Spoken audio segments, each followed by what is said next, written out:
When Clara stood in front of me that evening, her eyes were distant, her tone trembling yet cold. I didn't expect the words that would leave her lips.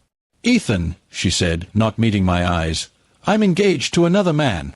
We've been dating for months." My heart froze in that instant. Every late-night call, every busy-at-work text, every sudden weekend trip, all of it started to make sense. I stood there, speechless, trying to comprehend how the woman I planned my future with had already built hers without me. She didn't cry. I did.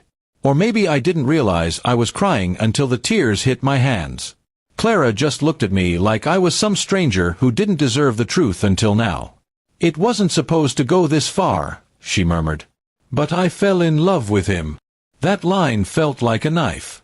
I asked her, quietly, "Then why did you stay with me?" Her answer was even worse, "Because I wasn't sure if he'd choose me." So, I was just her backup plan. That night, I packed my things from the apartment we'd shared for 3 years. Every photo, every shared memory felt fake now.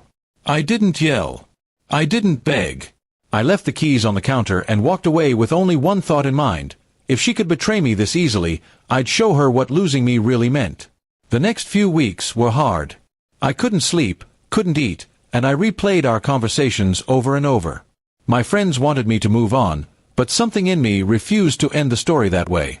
Clara had broken me, but she had also underestimated me.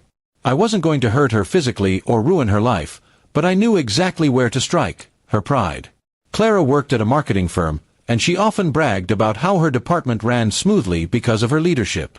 What she didn't know was that my company, an IT firm, was about to merge with hers. I was promoted to oversee the transition between both companies. Fate, it seemed, had handed me the perfect stage for my revenge. When we met again, weeks later, she was shocked. Her fiancé, Thomas, stood beside her, smug, confident, unaware that the man his fiancée had betrayed was now the one leading the project that could decide their future. Clara's face turned pale when I shook hands with him. "Ethan," she whispered, "you work here." I smiled politely. "Not just work here, Clara. I'm the one in charge of reviewing your department's performance." The next few weeks were deliciously ironic.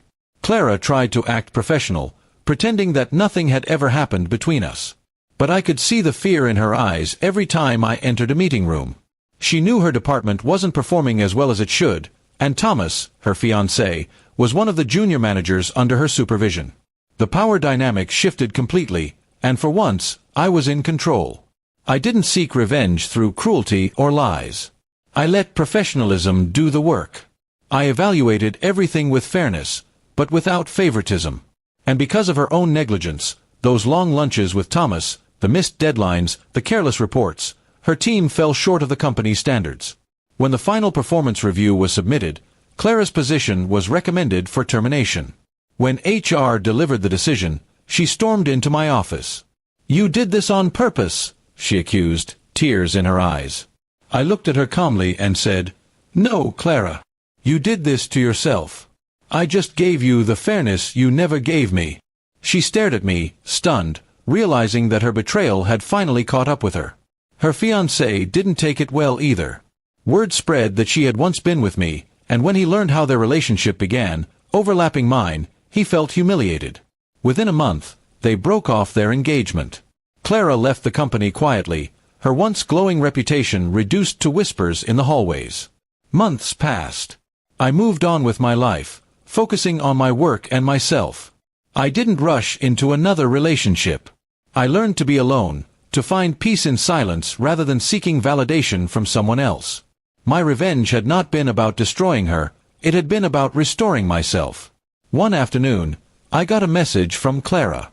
It was short: "You won." "I'm sorry." I stared at it for a long time, then deleted it. It wasn't about winning. It was about realizing that I had survived something meant to break me. Years later, I heard she had moved to another city, working a low-level job far from her once ambitious dreams. I felt no joy, no hatred, just closure. What she had done would always hurt, but I had learned something valuable.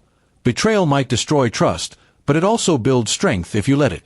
Sometimes, revenge doesn't come in loud ways. It comes quietly, through success, through peace, through walking away without turning back.